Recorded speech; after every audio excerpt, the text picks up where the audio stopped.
A former WWE superstar returns to AEW last night during Rampage. Chavo Guerrero gives an update when it comes to his supposed AEW departure, plus lots of Revolution news and a possible new signing for AEW in the very near future. All this and more in today's AEW news.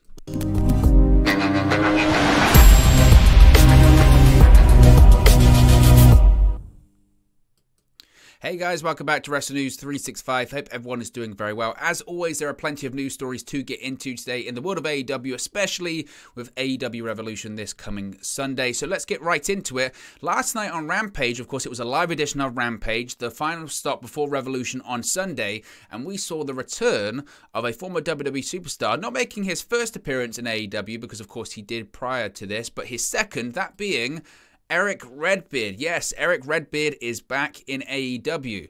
Erick Redbeard, formerly known, of course, as Eric Rowan, has returned to AEW and will be in action at Sunday's Revolution pay-per-view. Last night's AEW Rampage saw Pac, Penta, and Alex Abrahantes come to the ring.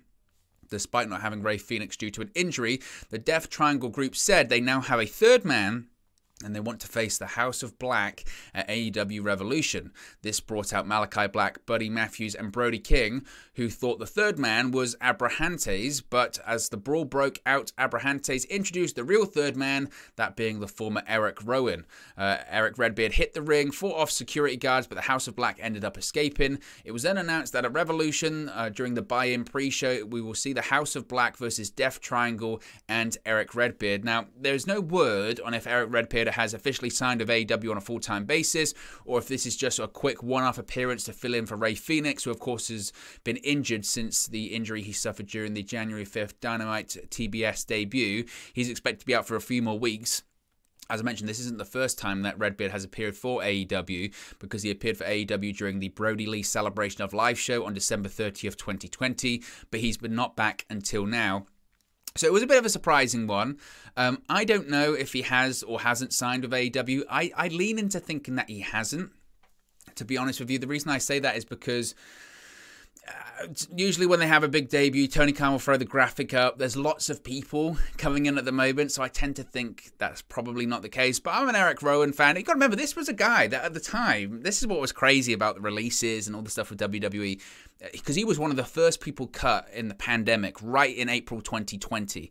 And it was so surprising because this was a guy that the prior summer on SmackDown, back when it was SmackDown Live, he was heavily involved in that really weird Roman Reigns storyline of who attacked Roman Reigns when Roman Reigns wasn't on SummerSlam because he was attacked, or seemingly people kept trying to kill him. And you had Daniel Bryan involved in it, and Eric Rowan was with Daniel Bryan at the time, and then there was the Eric Rowan doppelganger of the other guy that was bald with a ginger beard. I mean, it was nuts, and it made no sense whatsoever. But because of that, and then he had the storyline on Raw where he had the cage, and what was in the cage, and then it was turned out to be a mechanical spider was in the cage. It just... But, you know, so when he was released by WWE, it was surprising because he was somewhat of a featured guy, and he's obviously, look, he's got a unique look. He's a big dude as well. He can work. So that was really surprising. But I don't know if he would be if he's going to go permanently to AEW. Frankly, when you look at Erick Redbeard, he fits way more in with the House of Black than he does Death Triangle. So I wouldn't, if he does stick around, I wouldn't be shocked if actually it's a bit of a swerve. And actually, he's actually part of the House of Black and not Death Triangle. We'll see. I mean, it must be said about Death Triangle. I know Penta's been doing the darker gimmick, and he's reverted to the darker gimmick. I like Alex Abrahantes, but he looks ridiculous. Absolutely ridiculous. And he's always a little bit on the verge of being a bit cringy, and he's over the top with his gloves and Penta says and being into it. And that's fine. Look, and he's very experienced in pro wrestling as well in terms of creative. He worked for WWE on the creative team and all that kind of stuff. And by all accounts, great guy. But he just looks, when he was cutting that promo last night during Rampage, and he's got the cloak and he's got the white face paint on, he looks like a vampire, but it looks bad. It looks bad. And I was just wincing when I was watching it, because I'm like, Penta's such a cool gimmick, and Pac's always great, and I get why they have Alex Abrahantes there, because especially for when they're the Lucha Brothers, you know, they need that mouthpiece, and he speaks Spanish, and I get it, but it's just... That look is not working. It is not working. But I'm interested to see this match on the buy-in on Sunday. Let's talk about Chavo Guerrero. We spoke about him the other day and his tweets after he was seemingly removed from the AEW roster page. Now, Chavo Guerrero recently spoke with the Wrestling Inc. Daily about his status with AEW, and he was asked about this story in which he was removed from the AEW roster page, which he was openly confused about on social media and admitted it was news to him. So, bear with me because it's quite a lot of quotes here, but I think it's a really fascinating story. So this is what he said, quote, 100% news to me, man. So originally when I started AEW, talking to Tony Khan, it was like, all right, you can start working for a couple, maybe it was 2 months. Then I got the opportunity. I knew I was going back to Young Rock. I just didn't know when it was going to happen. So when I talked to Tony about it, I said, hey, they just called me. I'm going back to Young Rock. What are your thoughts on that? He said, oh, I think it's a great opportunity, man. I mean, we're on a roll with you and Andrade, but it's a great opportunity. I think you should go and do that. Then you will have a job when you come back. So I thought, great, awesome. Originally, I was supposed to go for 3 months. And when I was there at Christmas time, The Rock basically said, hey, there's a lot of wrestling on the back end. We really need you to stay. We're asking you if you can stay. So I kicked that around with my wife back and forth, and we decided it's a great opportunity. So I decided to stay. But then, this is where it gets weird, because Chavo revealed that he has texted and called Tony Khan since returning to America. However, the AEW president has ignored him. He's ghosted him, which is something that Chavo does not appreciate. He said, quote, coming back in early February, started giving Tony some texts, no answer, no reply, called him, left a voice message, no reply whatsoever. And I'm like, okay. Then all of a sudden, I see I'm not part of the page anymore of the AEW roster, so it kind of pisses me off, to be honest. Hey, I'm a big boy. If there's not plans for me, totally fine, I get it. But answer your phone. I deal with billionaires all the time. He's not the first one. So it kind of pisses me off a little bit. After working with Vince McMahon, you can deal with anybody. So I'm like, answer your phone. This is not cool. So that's where we're at. Now, he has also confirmed that he's not currently under contract with the company. He had only signed a short-term deal originally, but the expectation is that it would be revisited down the line. He said no, confirming he's not under a contract. I had signed like a 3-month deal, like your introductory deal, and we were going to revisit that. Of course, I went to Australia and started filming Young Rock, and that's where we're at. So he's not under contract with AEW, which would imply that's why he was removed from the roster page, but it's not a good look, I'll be honest. And I've been, I'm an AEW fan, I'm a WWE fan, I'm an Impact Wrestling fan, and I think Tony Khan's interactions with people always seem relatively good and pleasant, and you hear a lot of great things about him, but answer your phone, and you can't do that. And maybe Tony Khan will have an explanation about that. Thankfully, we're at a period now with the media scrums after Sunday's event that he'll get asked. There's no way he won't get asked about the Chavo Guerrero situation and why he seemingly hasn't had that conversation with Chavo, hasn't responded to his messages, because if that's true, it's not a good look, and people will recognize that. And yeah, it's just not a good look, and it's not the way you do business. So I'm interested to see where that one goes, because there's no way he won't be asked. We definitely should be asked about it over the course of the next few days. And I can totally understand why Chavo would be upset if you leave and you're told go somewhere, your job's waiting for you, and then turns out it's not. I understand that happens, but at the very least you should be told, right? You can get a courtesy call, you can get a courtesy message. The fact he didn't get that, that's not on. That really isn't on.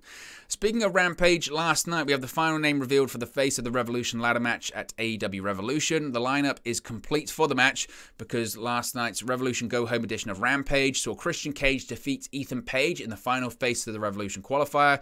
Cage joins Keith Lee, Wardlow, Powerhouse Hobbs, FTW champion Ricky Starks, and Orange Cassidy as confirmed participants for the 6-man match. The winner of the match, of course, faces Sammy Guevara for the TNT Championship. It was great to see Christian Cage back in action. First time he's been in action for a while. I always worry, like, he's got such a history of ladder matches, and of course, he's very useful to have in those kind of ladder matches because of his experience of how to put them together, all that kind of stuff. But considering he was retired because of concussions, you just worry about him being involved. But I suppose it's the Bryan Danielson principle, right? If you're cleared, you're cleared. That's it. If you're cleared to compete, you're cleared to compete, regardless. But I'm always just like, oof, just be careful. Please be careful. And I don't know why he hadn't wrestled for ages, by the way. We hadn't heard anything about him being injured or anything like that, so I'm not going to speculate. So it was great to see him back in action. But yeah, I just always worry somewhat, slightly, you know. But he's going to be a part of Revolution on Sunday, which is great too. We also saw HIKARU SHIDA return to AEW last night on Rampage. HIKARU SHIDA made a return on this week's AEW Rampage episode from Orlando, Florida, after Serena Deeb defeated Layla Gray in the latest Professor's 5-minute rookie challenge in under 1 minute. Deeb continued to attack the up-and-coming wrestler until Shida ran down to the ring to make the save with a kendo stick. Shida attacked her rival and beat her out of the ring as fans cheered her on. Shida continued to assault Deeb at ringside, focusing on her knee and sending her into the crowd. Deeb finally ran away while security held Shida back.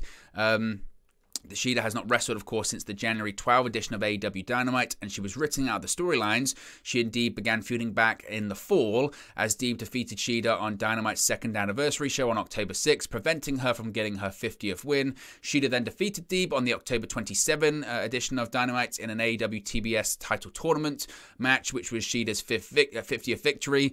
Deeb attacked Shida after the match and caused the knee injury. After Deeb caused Shida to lose in the tournament match to Nyla Rose, Shida then defeated Deeb at the Winter is Coming edition of Dynamite on December 15, but Deeb got the victory back on January 12, and Shida has been gone since the post-match beatdown. So there's been a lot going on in that one. I mean, I'm assuming at some point they've got to have the blow-off match, but it feels like they've had it like 3 or 4 times. So either way, Shida is back with the company. Well, she was never left, but she's back on AEW television, and I'm sure that Shida versus Serena Deeb match is coming in the future, and they have great chemistry, so the match is going to be great whenever it happens.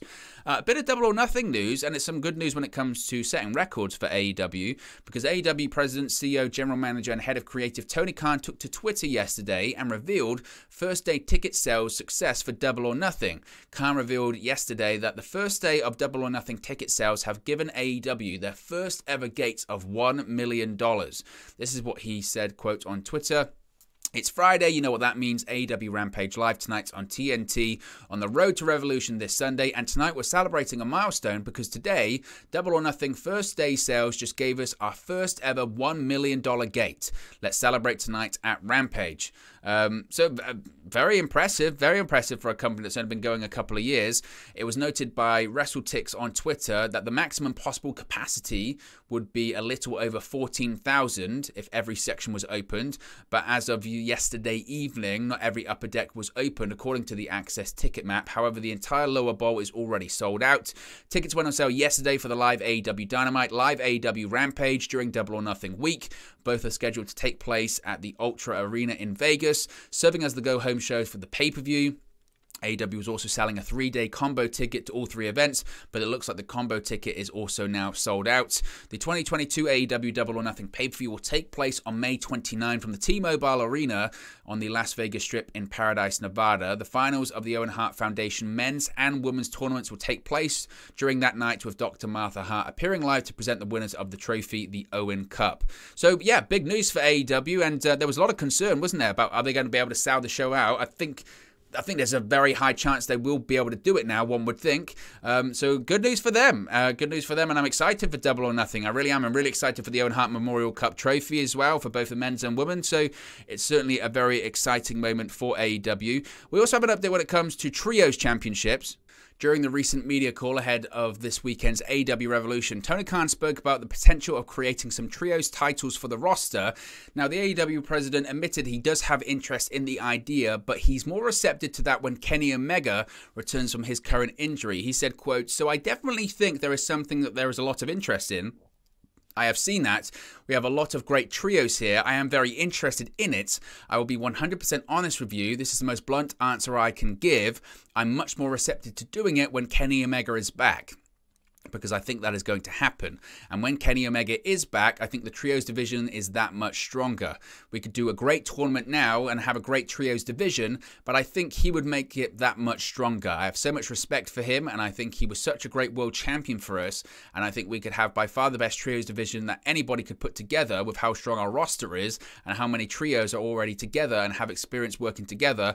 I would love Kenny Omega to be a part of it." So I think essentially what he's saying is, look, trios championships are going to happen. It just, we know what they're building towards, don't we? They are building towards the Undisputed Era, Adam Cole, Red Dragon, going up against the the Elite and Kenny Omega and the Bucks. We know that's going to happen. We just know. And I think he's basically saying, look, that will happen eventually, the Trios Championships, but Kenny coming back's part of that. So I don't think he wants to tip his cap too much, but that's where they're going, certainly. Finally, Thunder Rosa. Is she or isn't she injured? There's been conflicting reports centering around Thunder Rosa possibly being injured ahead of the AEW Revolution pay-per-view. So PW Insider was reporting that Thunder Rosa could possibly be injured, saying that she was reportedly injured just days before the AEW Revolution pay-per-view. Wednesday's go-home edition of AEW Dynamite saw Rosa and Mercedes Martinez defeat Jamie Hayter and AEW Women's World Champion Britt Baker. PW Insider and the Wrestling Observer newsletter reported that Rosa suffered some sort of injury during the match. There's no word yet on the details of the injury or the severity, but the report noted that Rosa was still going to work Sunday's title match with Baker. However, Fightful is now reporting that they reached out to Thunder Rosa and additional AEW sources who vehemently deny that Thunder Rosa is injured, and the AEW Revolution match will reportedly continue as planned. So, who knows? Who knows what to believe? Thunder Rosa is going to be wrestling on Sunday. That's all we know, and she either is or isn't injured, but that match is still going to happen. Anyway, guys, let me know your thoughts on today's AEW news stories in the comment section below. Be sure to like and subscribe to Wrestle News 365, and I'll speak to you again very, very soon. Hey guys, thank you for watching, listening, streaming, or however you come across this video today. Be sure to click on the video on the right there to watch our next video, or click the bottom there to subscribe, or the bottom right hand corner. Thank you very much, and I'll speak to you again very soon.